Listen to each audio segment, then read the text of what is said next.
Hey, good evening, YouTubers. It's Monday evening, Memorial Day. It's been a while since I posted a video on what's going on with the tank. As you can see, I got some fish in there. It's awful tiny fish for such a big tank, right? There's 3 of them in there right now. 3 black and white Ocellaris clowns. So this is where we're at. This is what we got. One thing I want you all to notice is how quiet it is back there. And I'll share with you in just a moment what I did to fix that, or to get rid of some of that noise. So, alright, so those of you that have been following me, originally I used PVC to plumb the overflow box all the way down to the sump, and it was as noisy as could be. I spoke to the folks at CPR, and they said get rid of the PVC, go with a 1.25" rubber hose, and get rid of the gate valves that I had in the system.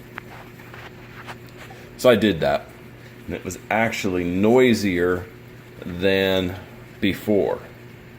So what I did, and I'm gonna step around the other side so you guys can get a view of what I did.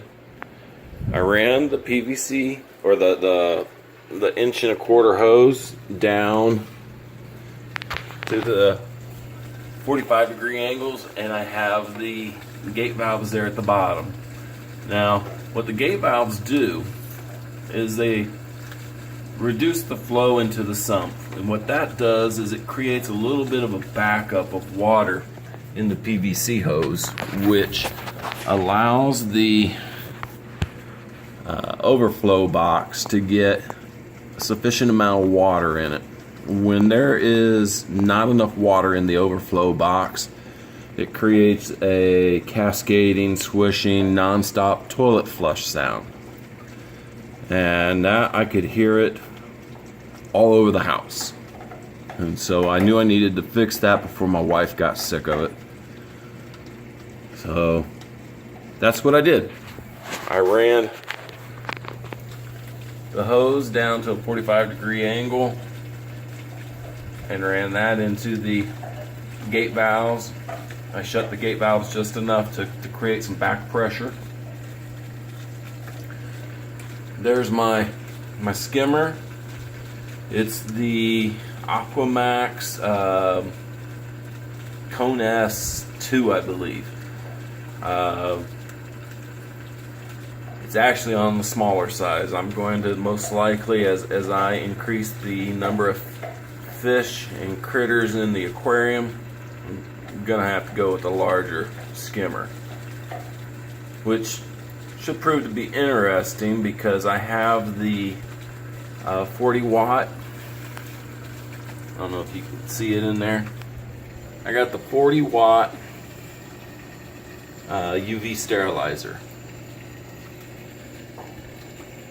and that takes up a ton of real estate down there. That thing's almost 4 foot long. Well, it's over 3 foot, I'll put it that way. And that takes up some hefty real estate. And the way I got that plumbed in, back around the other side so you can see,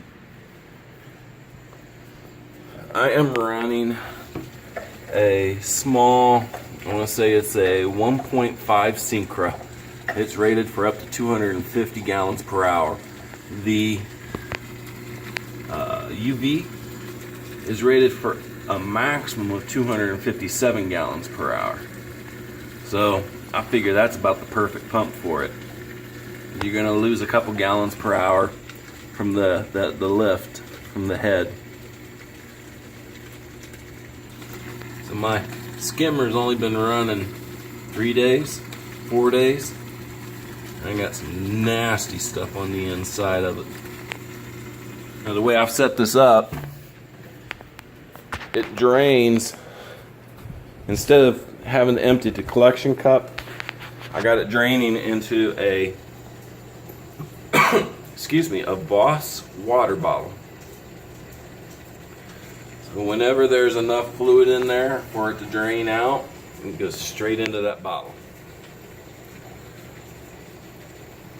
And as you can tell, the positioning of the UV, I'm going to have to move the skimmer around to get the cap and the cup off to do any kind of maintenance on it.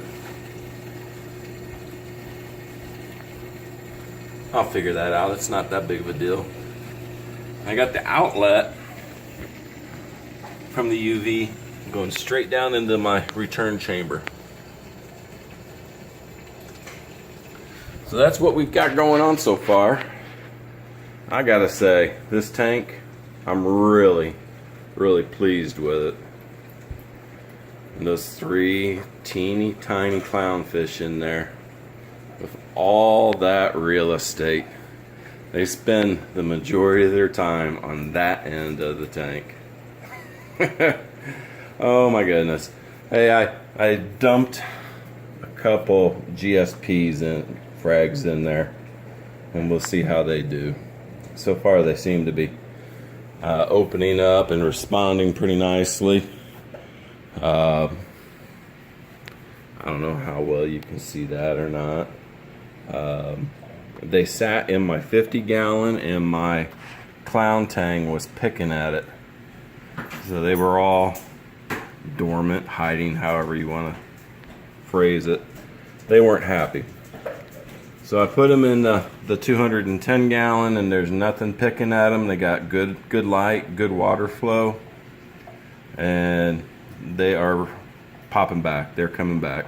So we'll give them some time, see how they do, and go from there. All right, well, I've rambled on long enough. Y'all have a blessed day.